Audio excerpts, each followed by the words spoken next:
Hello. Welcome to a live recording and editing session. It's been over a year and a half since I've done one, maybe even more.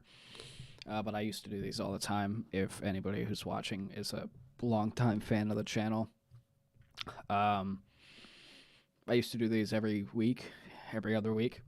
It's actually how I met my girlfriend. She originally popped in these chats back in 2019, and that's how we met. And we're still going strong all these years later. So, today we're going to be recording something for the podcast horror story things that I do over on like Spotify and such. And yeah, it's going to be fun. We're going to be doing today we're going to be reading the Farnsworth Experiments. It's a creepypasta, and that's all I really know about it. I heard it's good, but I don't really pre-read, so this could go terribly. Yeah. It's going to be fun. Just going to wet the whistle.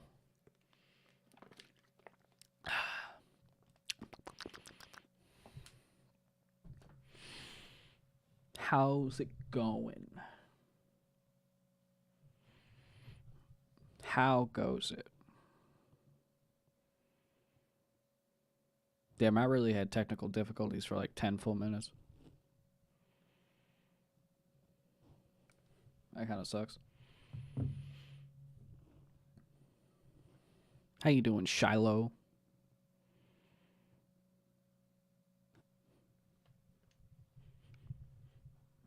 Go and get into it in a second.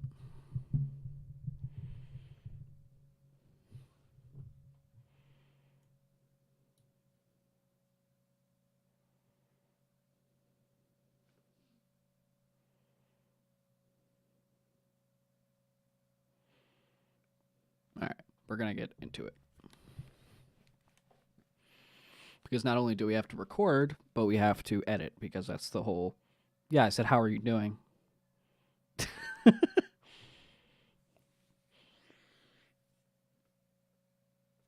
But yeah, that's the whole thing. We have to record the audio, then put it through the editor, add sound effects, music, and such. It's a whole thing. I might not do the thumbnail on the stream, because I'll probably just whip something very quick up so I can get it out there. But yeah, let's get started.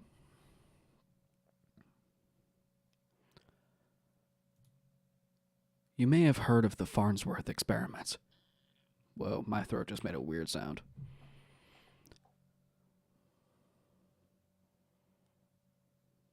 Nice, nice. You may have heard of the Farnsworth experiments. My dad was one of the scientists involved. He rarely talked about it, and when he did, he always said that the rumors were overplayed. The team tried and failed, nothing more to it. He seemed to get annoyed at me asking him about it. When I kept it up, he eventually told me a brief account of what had happened.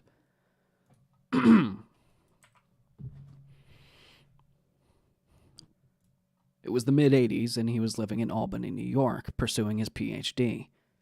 This was a year or two after I was born. He began to work on a government-funded research project.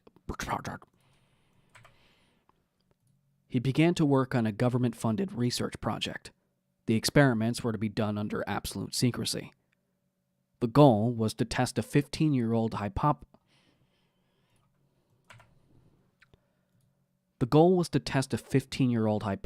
that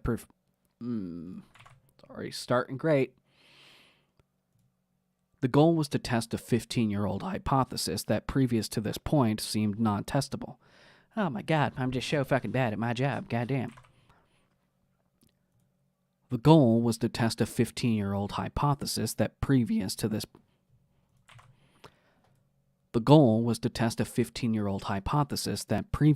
point seemed non-testable. If it were true, then time travel was possible. They spent nearly a year working on the project, known only by its codename, Farnsworth. They tried and tried, but found nothing. Then the project ended. There were no deaths or disappearances. There were no strange events around the region. The reason the government denied the project's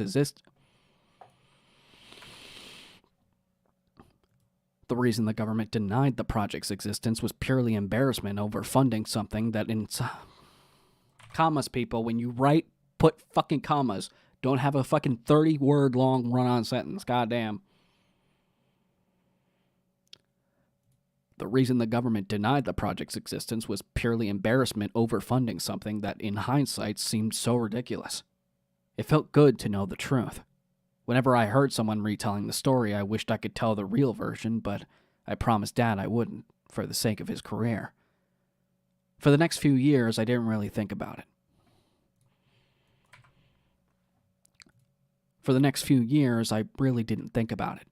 It was one little story among many, sitting in the back of my mind. I went off to college, lived life, and never gave it a second thought.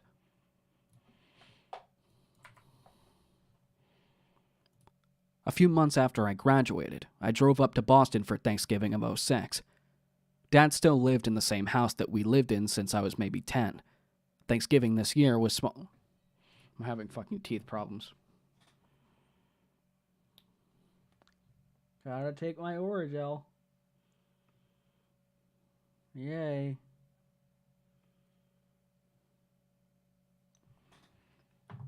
Need more.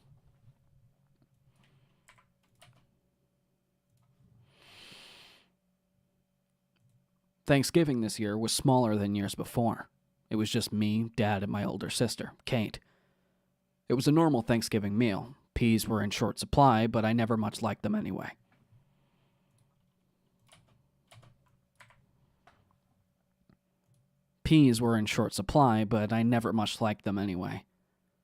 Looking around the table, I felt deja vu. We all sat in our usual chairs, clustered around the part of the table not covered in papers and screens, filled with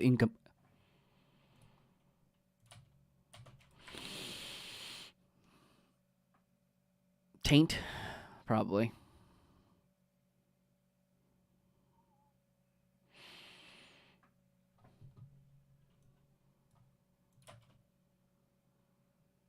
Oh yeah, Kate.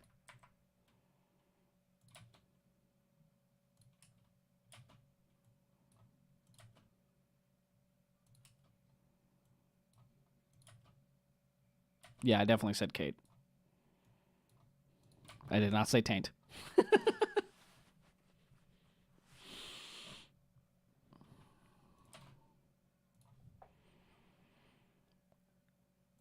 We all sat in our usual chairs, clustered around the part of the table not covered in papers and screens filled with incomprehensible equations. It was nice to be back. Just when the meal was drawing to a close, my voice is off today. Just when the meal was drawing to a close, there was a knock on the front door. I went to go open it. It was a man, maybe 60 years old. He looked very worn out. His grayish hair was a mess. He was unshaven. My dad came over and said, "Bill, what are you doing here?" The man walked in and shut the door behind him. Dad looked over to us and said, "This is Bill Benson, an old colleague of mine." Bill looked at me and Kate and then back at my dad. "John, is there somewhere we can talk? Privately?" "In my office. Are you okay?" "I don't know." They walked away quickly. Kate and I waited for them to come back, very curious about what was going on. She seemed to remember him, just barely, from back in Albany. She must have been around 4 or 5 at the time. We kept looking down the hall to Dad's office. The door remained shut, no words possible to make out. After what felt like a half an hour, Kate said, "I have an idea." She led me upstairs to our old bedroom, situated right above Dad's office. She motioned to be quiet and pointed to a vent in the corner of the room. From it, we could hear the muffled conversation. They were speaking in jargon. I heard a lot about oscillations. After maybe 2 or 3 minutes,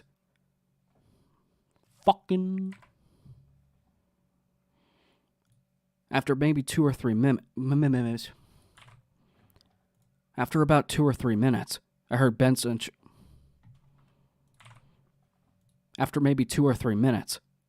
Benson shout, "You can't hide. You have to face the truth." My dad replied, sounding more nervous than I had ever heard him. I don't know why you went back.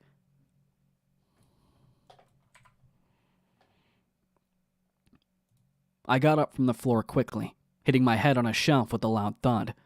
I heard the conversation stop. As Kate and I walked as quietly out of the room as we could, we heard footsteps downstairs. As we descended the old wooden flight of stairs, Dad walked into view. How much did you hear? He asked. I replied, we were maybe there for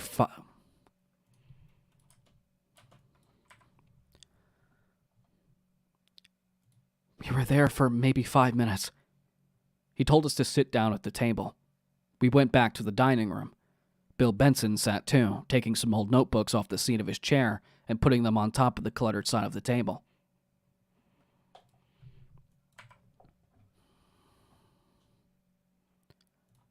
Dad took a deep breath and started to speak. Kate, Robert, I have some things I need to explain.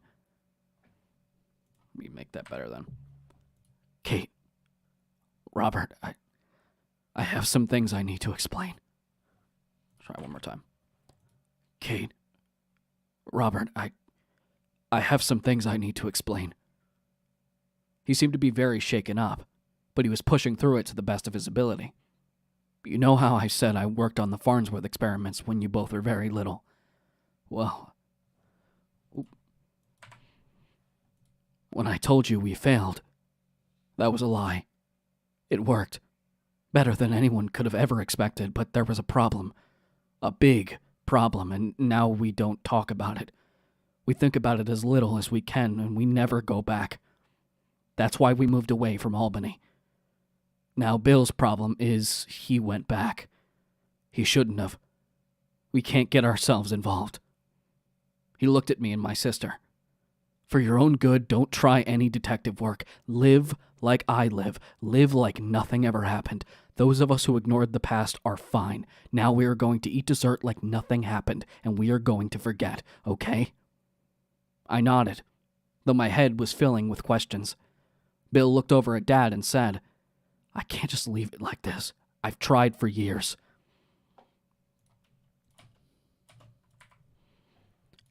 I can't just leave it like... I can't just leave it like this.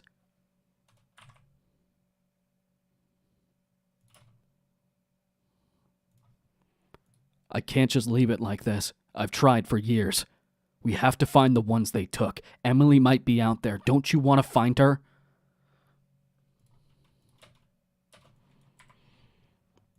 Emily might be out there. Don't you want to find her? Dad said. Oop. My wife is dead. She died in a car accident. Bill started to speak, but Dad cut him off.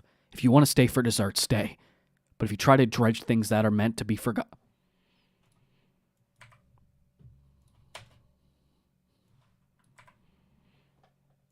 But if you try to dredge things up that are meant to be forgotten, then you're not welcome in my house. I've never seen Dad act like this before. Bill looked at him and said, I'm sorry, John. He got up and walked through the adjoining...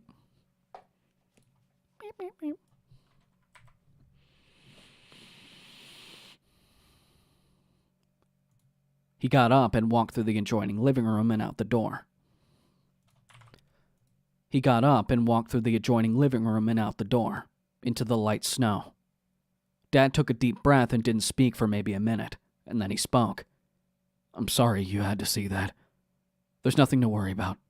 I'll get out the pumpkin pie. We ate the pie in silence. A few weeks later, after I had gotten over the shock of that night, I did some research on Bill Benson. At first I couldn't find anything referencing him from within the past 10 years. I found an old webpage for a university that listed William C. Benson as a professor.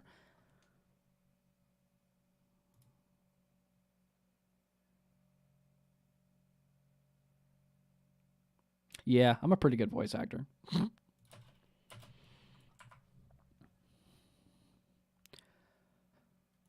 I found an old webpage for a university that listed as a... I found an old webpage for a university that listed a William C. Benson as a professor. The photo was definitely him. I ran the photo of him through a face recognition and found 2 matches. The first was old.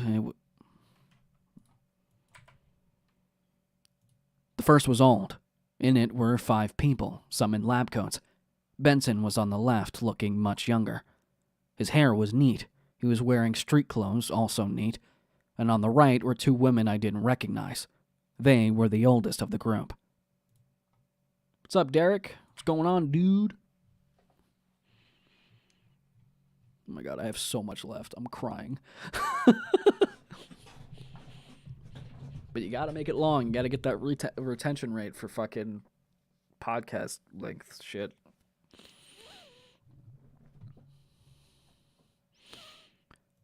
In the middle were my parents. Dad, who looked nearly the same as...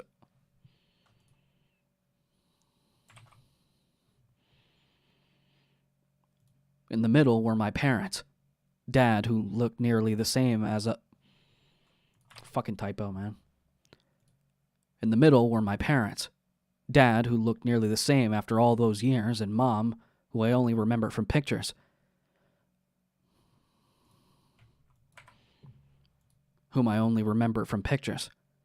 Above them was a banner saying, Happy New Year, 85. The photo was taken a few months after I was born. I saved it, and then I...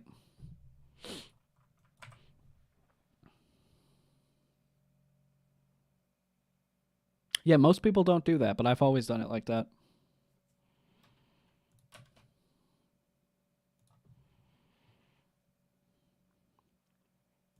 I saved it. I then opened the second match. The picture of Benson must have been more recent. Oops, I fucked that up. This picture of Benson must have been more recent. He looked older in this picture. His hair was gray and long. The photo had been taken in the dark with a flash, making the background hard to make out. The thing that struck me the most about that picture was the look of absolute terror on his face. I closed the photo quickly. I saved it too. I then noticed that they came from the same source. It was a blog with the 2 photos as the only post. There were no dates posted on them. Whoever made the blog must have disabled them from showing. As the weeks and months went by, I tried to forget all that had happened. Whenever I didn't think about it, I found myself filled with an equal mix of fear and curiosity. Forgetting over time became easier. Oh, he said didn't. He said did. Fuck, I have to do that whole line again.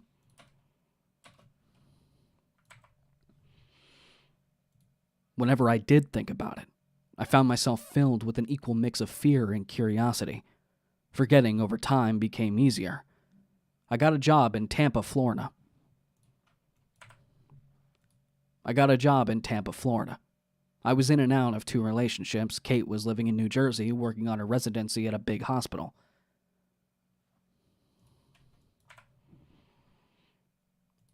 We never talked about it. I assumed she was trying her best to forget, too. Dad never said anything about it. He was completely normal. I took up photography as a hobby and was becoming pretty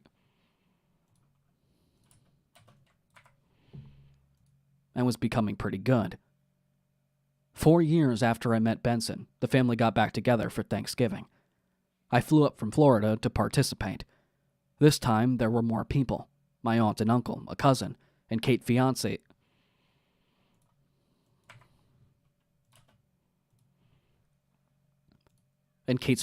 All showed up.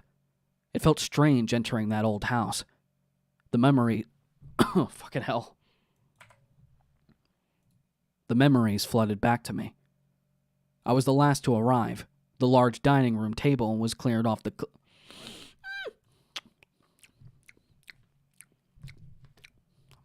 Mouth's getting dry.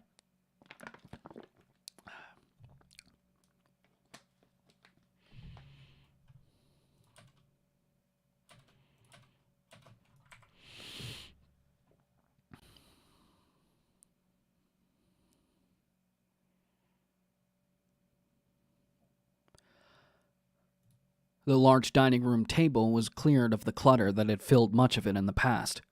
I realized I was later than I thought. As Thanksgiving dinner was nearly underway, I sat on the last untaken chair, the same chair Bill Benson had sat on. Any anxiety I felt began to fade after a few minutes. It was nice. I was with family.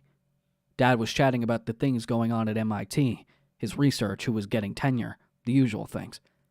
I occasionally thought I heard some nervousness in his voice, but it was too subtle to really tell.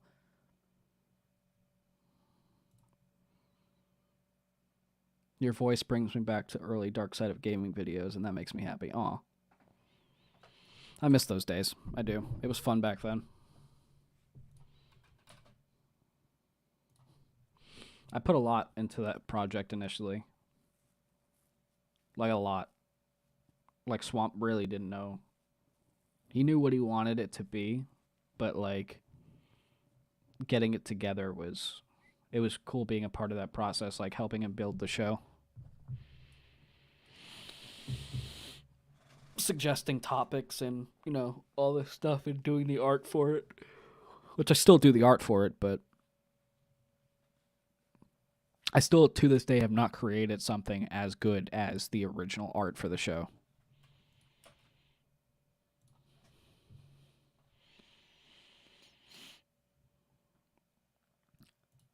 We ate pumpkin pie. The next day, I returned to Florida. I felt relieved to step back into the warm Florida air. 2 months later, I got a call from Kate. Dad had disappeared. He hadn't been coming into work. He was at his house. His car was... He wasn't at his house. His car was in his driveway. His drive... Why did I say it like that? Fucking hell. He wasn't at his house. His car was in his driveway. There was a search for him, and I flew out immediately.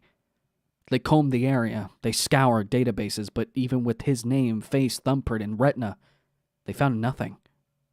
After a month, they stopped looking. He was presumed dead. I wanted to tell the police everything I knew, but they wouldn't believe me. Calling the Farnsworth experiments into it would be like me blaming his disappearance on a UFO or the Bermuda Triangle. I did tell them about Bill Benson. I said that if he was alive and anyone knew where he was, Benson would. I told them that he was a professor at a local college around 15 years ago, but I didn't remember which one. They quickly found it, Bridgewater State University. He taught physics and math there for 10 years before resigning. It was clear that he hadn't had any professorships after that. He'd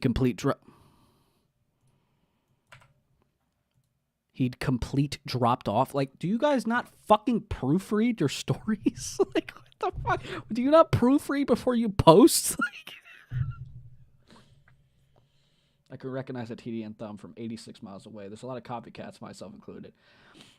People keep saying that there's people that like copy the way I do things, but the funny part is I copied Robin. That's how I got my style. Like, I initially was copying Robin to get to a certain point, and then I realized that I can do it differently, and I did it differently. But for a long time, I was just, like, idolizing Robin as, like, the base point. And then I just kind of veered off when I was capable of doing stuff of my own.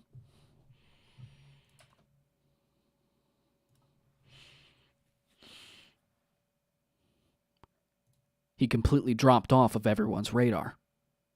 The one piece of information they could find about him was an apartment he had rented 5 years ago.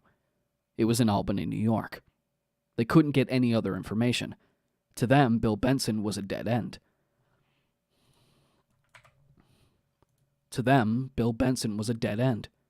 I knew Dad was alive. He must have decided to go back, just like Bill. I had to find my dad and try to pull him out of whatever he was putting himself into. On February 16th, I decided to find Benson myself. In early morning, I packed up my luggage. And checked out of a Boston hotel. I scraped the ice off the windshield of my rental car and set off towards Albany. I didn't tell anyone where I was going. The drive was a little under 3 hours.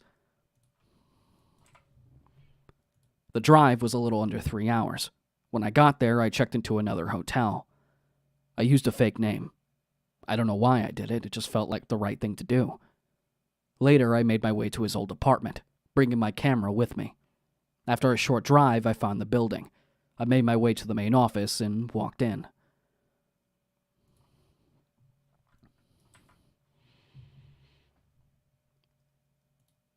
"Can I help you?" said the woman behind the desk.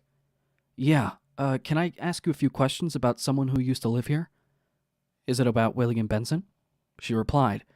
"Yes, it is. I told the police everything. I don't know where he went, when he moved out. Are you a detective?"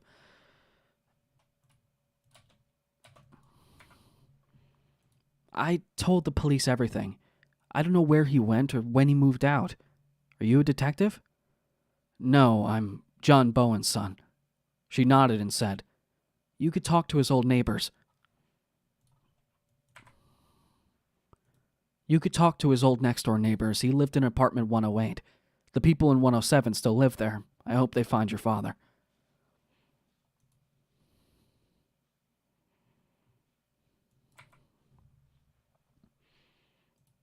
I thanked her and left. After a quick look around, I realized 100s were in the basement. I walked down a short flight of stairs into a long hallway. 107 was easy to find. I knocked on the door. The residents were a couple in their early 30s, a man and a woman named Kimberly and Al. I talked to them for a few minutes. They said Benson has a bit of a nut? Seriously. They saw Benson as a bit of a nut. Okay, I thought that was... Okay. They saw Benson as a bit of a nut. They barely talked to him besides greetings in the hallway. As I was about to leave, Kimberly seemed to remember something and told me to wait. She ran into the apartment and came out a minute later with a small cardboard box.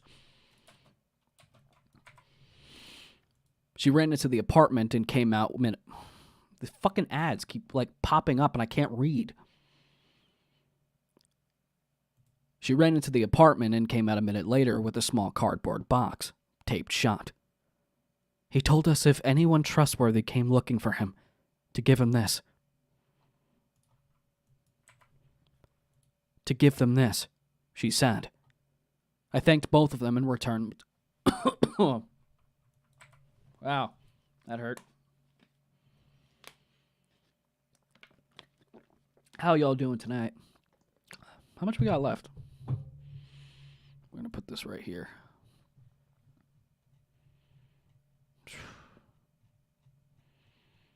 Not, how much should we get through? Okay, so we're about halfway. Okay.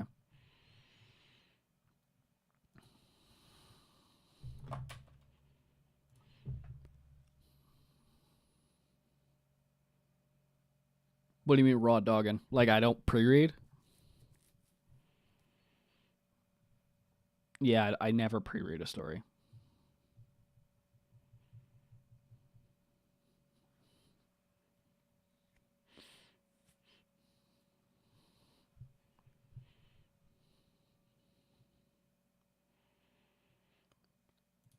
I thanked them both and returned to my car, ripping through the tape.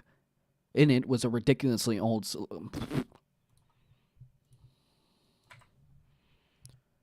In it was a ridiculously old-looking cell phone, a phonograph, and a few pieces of paper. I looked at the phonograph first. I knew that photo. It was the New Year... Falling off. It was the New Year's Day photo. The exact same photo I had seen on the internet 4 years previously. Memories came flooding back. I thought of the day Bill Benson came to Thanksgiving dinner, and what he had said. I took a deep breath. I looked at the papers, sheet after sheet of random notes and equations. I then flipped open the cell phone and turned it on. I opened the list of contacts.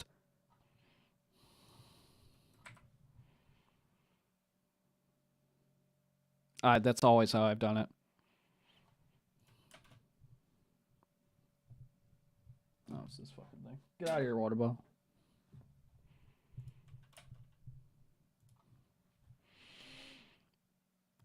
I opened the list of contacts, and only one was listed. It was a cell phone number under the name Call. I did. It rang once, twice, 3 times. And then I heard a voice. "Who is this?" said the phone. "It's Robert Bowen," I replied. "Good.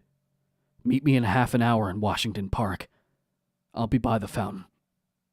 The call cut off. I knew it was Bill Benson. I remember his voice clearly. I put the contents of the box in my camera bag and then made my way.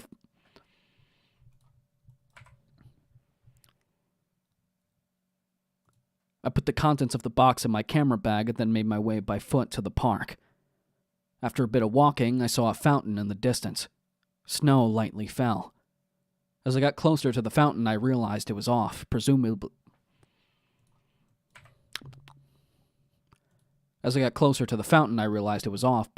for the winter. It still felt off. As I got closer to the fountain, I realized it was off, presumably for the winter. I brushed the snow off a bench and sat down waiting. After about 10 minutes, I saw someone walking towards me out of a storm. It was him. Bill Benson sat down. He looked older than when I last saw him. His hair was completely gray. He looked like he hadn't cut it for a while. He finally said, "Someone came." "Have you seen my dad?" I asked. He replied, "No, but I'm trying to find him, though." "What happened to him? Where is he?" Bill took a long pause, then said, "I don't want you to get involved. I'm sorry I brought you into this, and I'm sorry I brought your dad back into it. He was the only one of us who made a clean break." "What happened with the Farnsworth experiments? What is it everybody's been trying to hide away from me for my entire life?"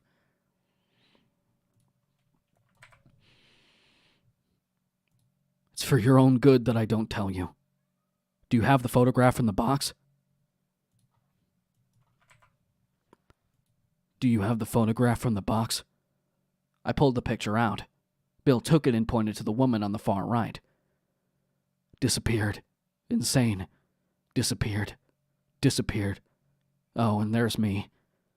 I'm trying to find these people. Not send more off." And with that, he left, running away without another word. I snapped a picture of him as he disappeared over a hill. I looked to the ground and saw his footprints in the snow. I started following them before they were filled in. It felt like I had been following these footprints for an hour. They just kept going, faint but not quite filled in. I finally stopped to catch my breath.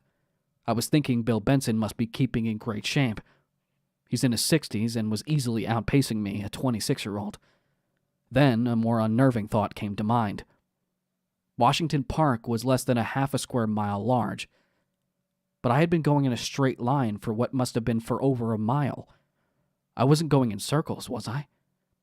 I hadn't seen the road in a long time. I began to look around. I was in the middle of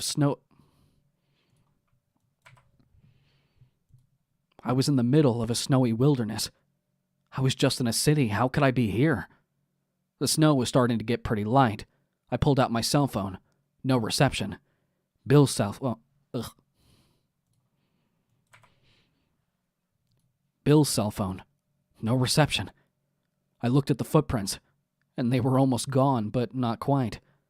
I kept going for maybe 20 more minutes until I found where they were going to go. Fucking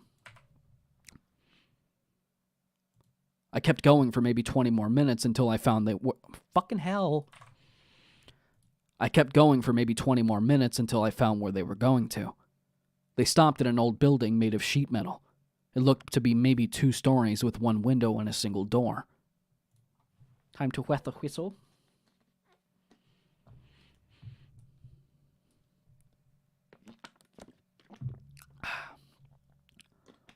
So far, this story is a little longer than I thought it'd be. Let's just save it, just make sure. Farnsworth.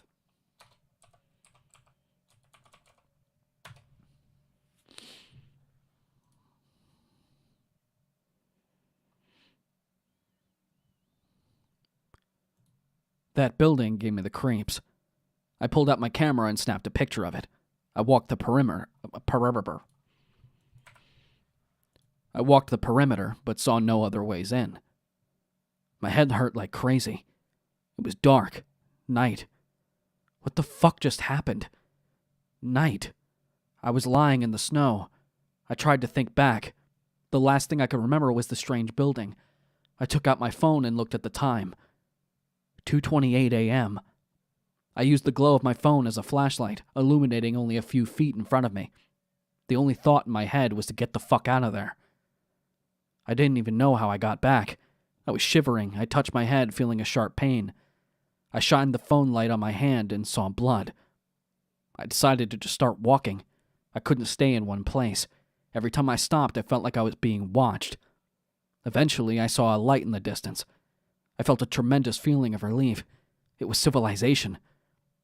As I grew closer, the light grew brighter. Only one light, and it certainly wasn't downtown Albany. Maybe it was a farmhouse, somewhere warm and safe.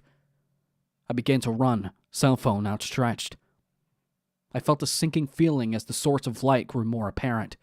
It was the sheet metal building. The light was coming from the one window. And then it turned off, the only light coming from my cell phone. The woods were completely still. I was frozen in place. I didn't want to make a sound. The one door began to open. I heard a familiar voice. It was Bill. "Robert, is that you?"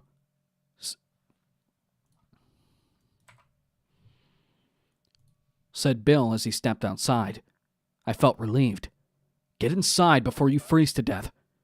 I walked in, following Bill. It was warm inside. The room was large and devoid of furnishings. There were 2 flights of stairs, one going up and one going down. "What is this place?" I asked. "This was our home base, back in the 80s. "Is this where the experiments happened?" "Yes, exactly," said Bill.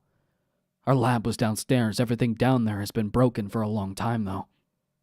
"How did I get here from the middle of the city?" I asked.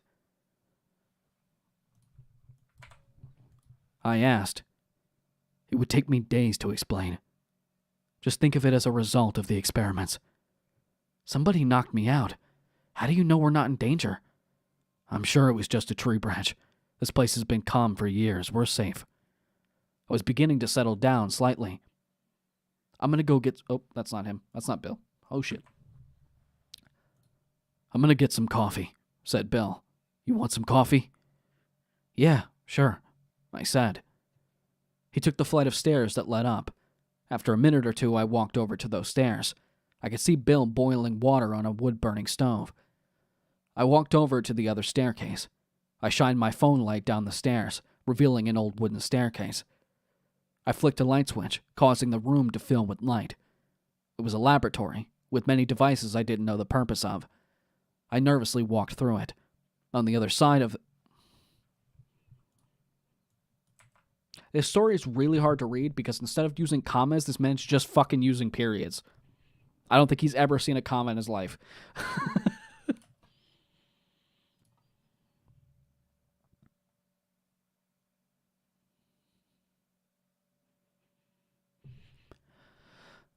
On the other side of the lab was another door. It opened without resistance. I flicked another light switch and saw another lab, very similar to the first but a little bigger. I noticed a banner on the far wall. It was old and faded, but I could still make out what it said. "Happy New Year, 85. I noticed on one table was an old notebook. I picked it up and opened it. It was lab notes. I began to read. A lot of it I didn't understand, but one section was relatively clear. It was a series of journal entries by one of the scientists. I don't have the notes, but I'll try my best to summarize what I read. Early entries were calm and optimistic, lots of technical stuff. They ate pizza one night. Then there are a few extra entries.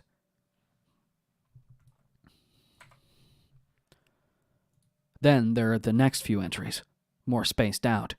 They were mostly talking about an issue with the oscillators. The tone was warier. Then there were Then there was a 3-month gap. The next entry was the last, and I remember it clearly, word for word. It said, "We're being watched. I know it. I hate that hole." I didn't know exactly what it meant, but all my nerves seemed to leave.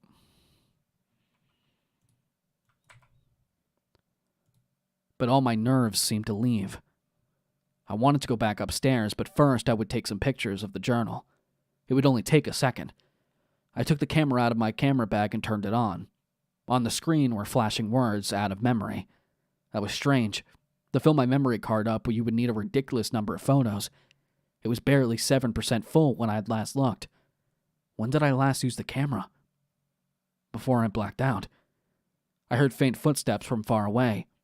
"I've got coffee," shouted Bill. "Be there in a minute." Why do I keep straining? "Be there in a minute." My mind was now focused on this new peculiar problem. I began to scroll through my photos. Each picture had a number, the date it was taken, and its size on the screen around it. There was the picture of Bill's old apartment building. There was Bill running over the hill. There was the metal building. And there it was again. And again. How many pictures of it did I take? I must not have blacked out. I lost a portion of my memory. I kept clicking through the pictures. I must have been taking them like mad. In the pictures, I walked back into the woods. There were 10 or 20 of snow and trees. Then one of a man. Bill. He looked mad. I couldn't remember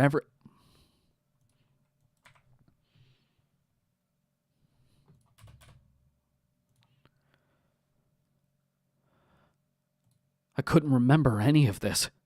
I'm guessing he was mad that I followed him. He calmed down in the next few pictures. We then showed up back at the metal building. I had no idea why we went back.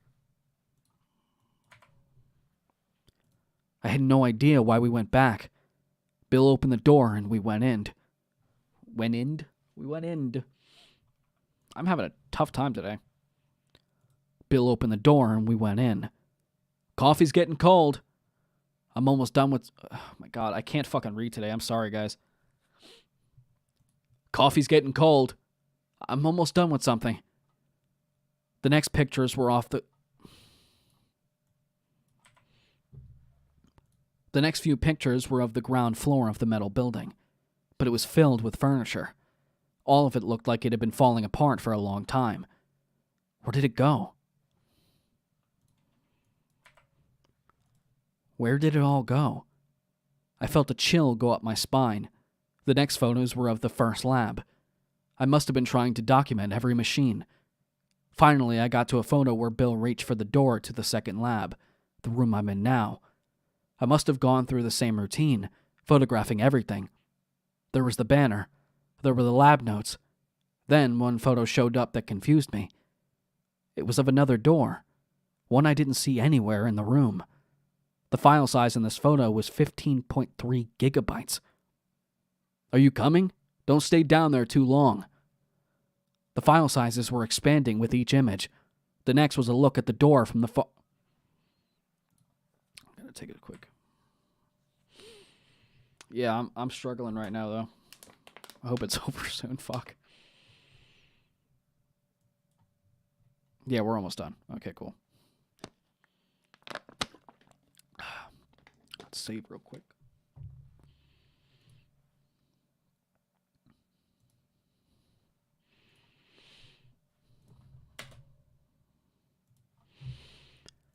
The next was a look at the door from farther away. Then one of Bill opening the door, obviously straining himself. The screen on my camera labeled this photo as the fourth from the last. 3 more. I pushed the button to see the next. It was Bill. He looked terrified. And then it hit me.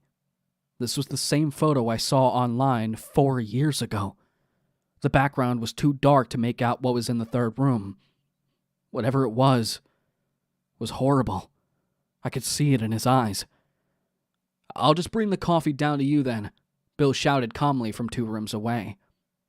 How could he be so calm after what he saw? How could he say everything was safe? My fingers shook, but I managed to move on to the next picture. It was a hole, going deep down. The instant the light from the photo hit my eyes, I felt a horrible feeling. I knew something was out there, watching me. I felt it. I felt watched from every angle. It's getting spooky. Almost done. I quickly pushed the button. I couldn't stand looking in that picture for another second. The camera started loading the last picture. What flashed onto the screen shocked me more than anything in my life. Bill's dead body, lying next to the hole. It was covered from head to toe in scratches and wounds.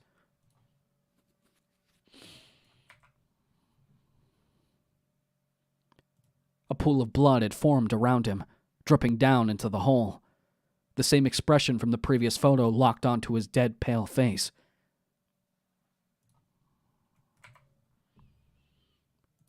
I almost threw up. I pulled the batteries out of the camera. I felt too weak to move. Then another thought came to my mind. If Bill Benson was dead, who was it I had been talking to for the last few hours? Who was it whose footsteps were coming from the second lab? I felt the watching return. There was nowhere I could hide. I heard the footsteps grow louder. Bill, whatever thing was impersonating him, was standing in the doorway. I could see through the disguise. The form I once saw as Bill was composed of gray wisps and tendrils, somehow forming one creature. Now I could see what was watching me. More and more of them became clear. They moved in on me from all directions. They formed themselves into millions of arms, each grabbing me. I struggled with all of my might, but I was helpless. I felt cold and horrible. Then they started to pull me across the room. I managed to get one glimpse of where they were pulling.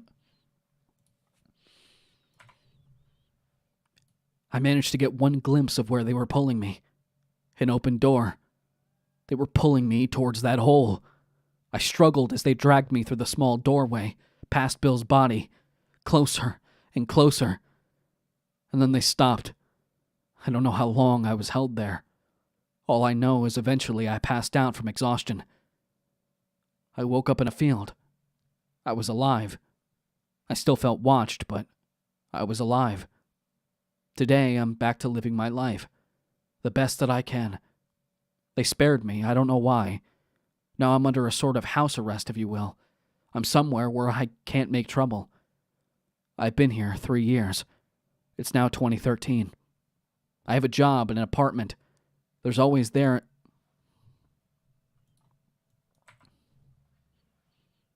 They are always there in the corner of my eye, watching me, every day. I haven't told anyone. I don't know why they do different things to different people. Some they watch, some they kill. And to some they do much worse. I've now concluded that the Farnsworth experiment sought to find a means of time travel by drilling through another reality. But nobody considered what inhabitants it might have. I'll end with a brief statement to the people who were in my old life. My name is Robert Lawrence Bowen. I was born in 2084. I'm 29 years old. Dad, if you're reading this, take your own advice. Kate, don't come for me. That also goes for everyone back in Florida. By the time any of you read this, I'll be dead. Don't try to save me. Don't try to change the past. They won't let you. The Farnsworth experiments have had many victims. Don't let yourself become one. Okay, it had some issues, but it's still pretty good. I like it. It was a good concept. I feel like the writer, this might have been like one of his first things that he's ever like written. Like not like the first thing, but like the first thing he was comfortable with publishing. There is some issues, like always like proofreading issues and like that always happens though with creepypastas, but I think he had an idea and he just didn't know how to properly fill it out. But there is some really good stuff. Like you have that feeling, like he says it's been 3 years and now it's 2013. That means they took him into the hole and time travel worked. And he ended up in 2013 or 2010. Yeah. So he was born in 2084. And that means when the things took him into the hole, he ended up in 2010. He's been living there for 3 years. So that's cool. Yeah, there were some good bits. I liked it. Almost a half-hour story. I didn't realize it was going to be that long, but I guess people on Spotify will like that, how long it is.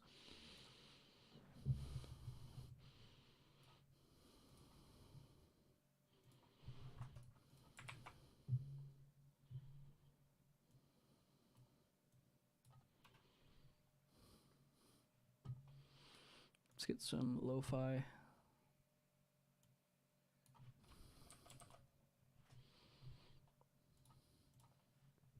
Where's my other one?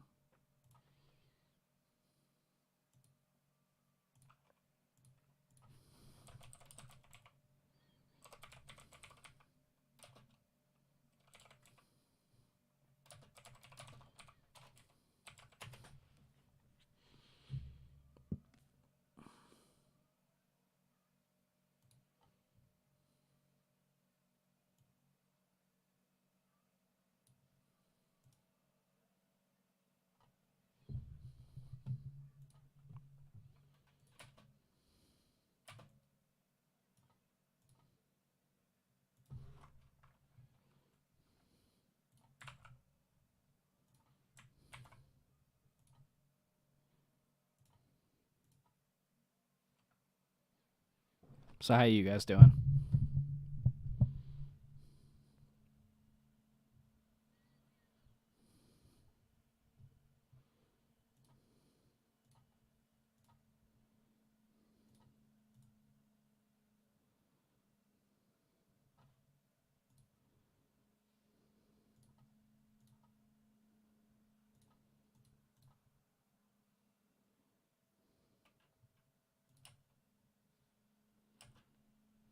Don't do it.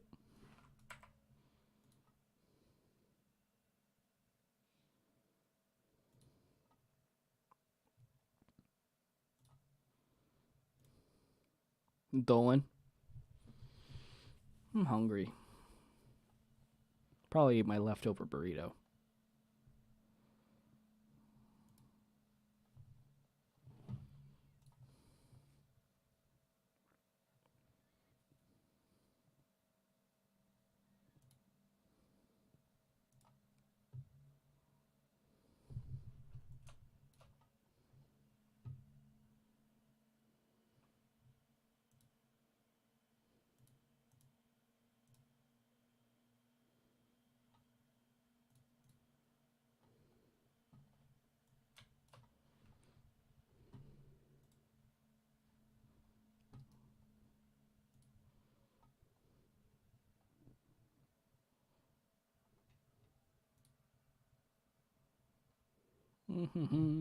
Okay. What did I... Farnsworth? Yeah. There we go. I'm all right. I'm feeling a little off tonight. Like, not like anxiety, like usual, but just like, I don't know. I feel very sluggish. Like everything I'm doing is just feeling slow and like staggered. It's one of those days, I guess.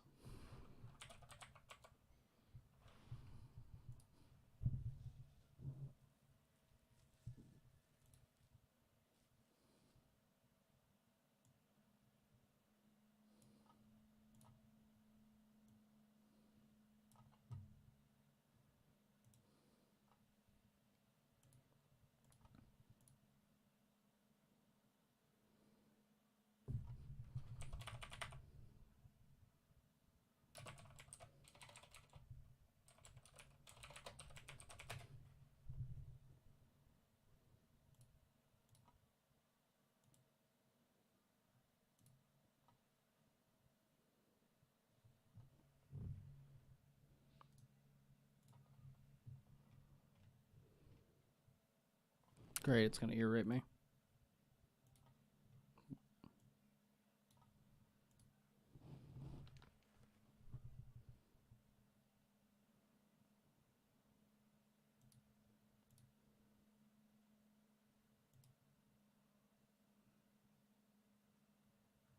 Did I have this one yet?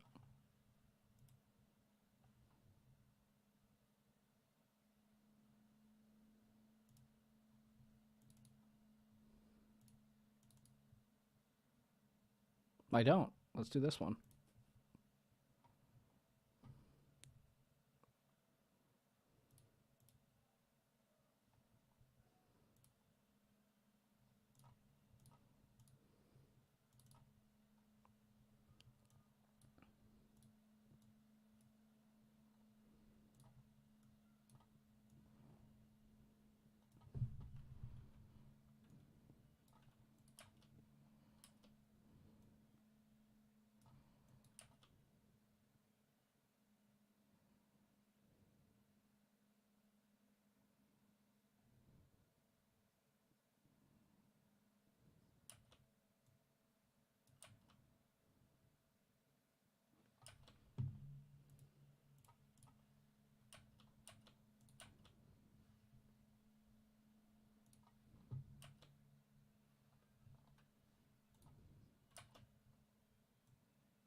Sorry, I'm not talking. I was focusing.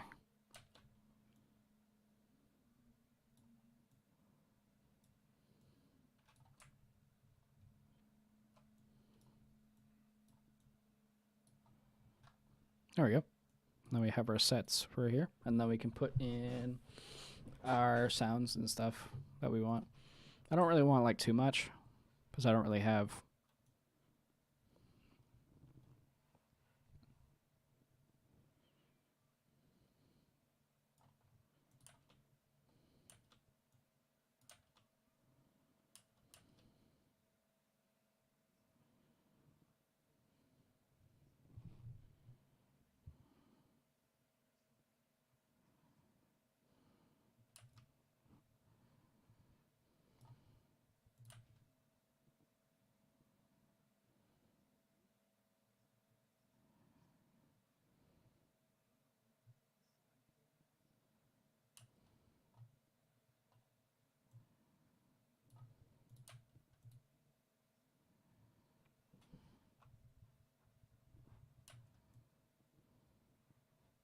I don't even really know where to add sound effects.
Come on.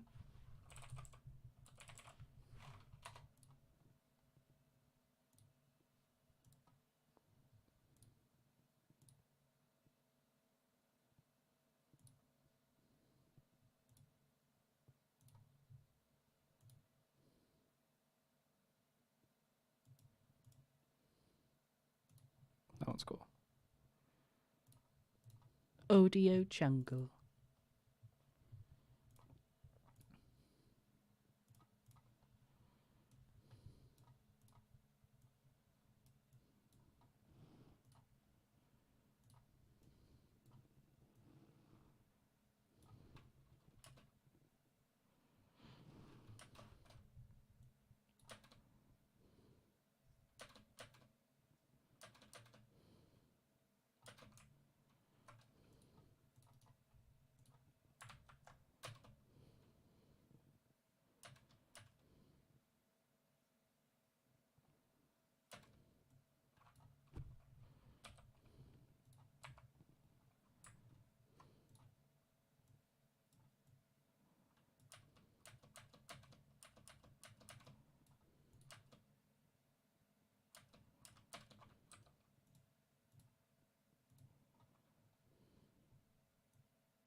No, don't open it. Damn it.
Jesus Christ.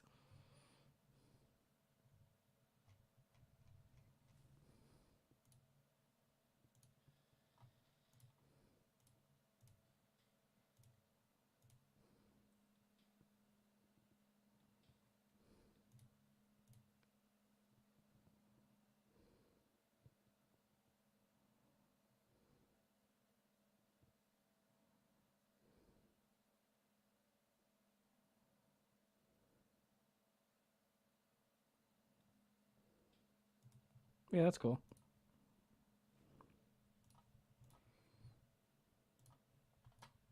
I just wanted some like cool dark outro music, kind of like how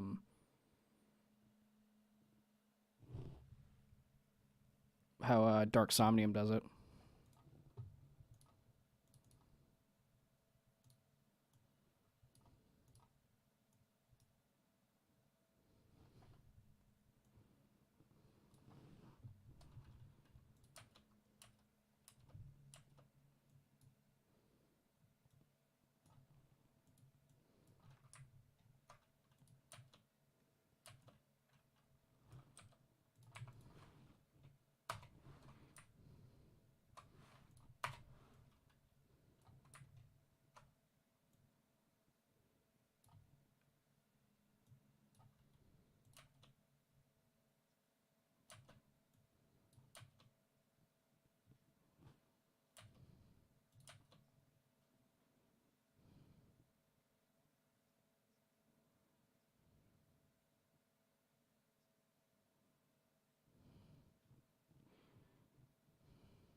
That's cool.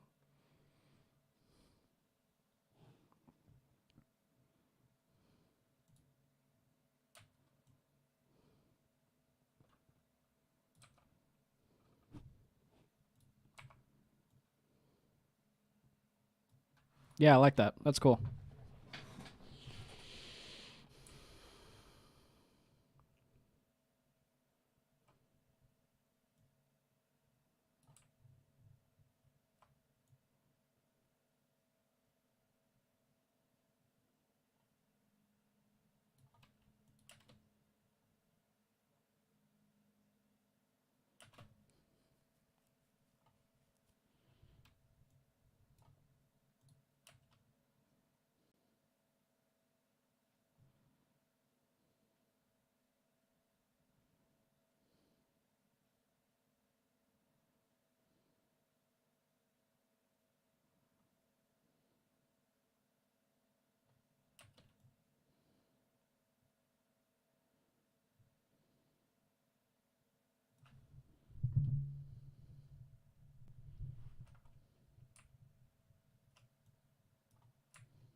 Okay, almost done.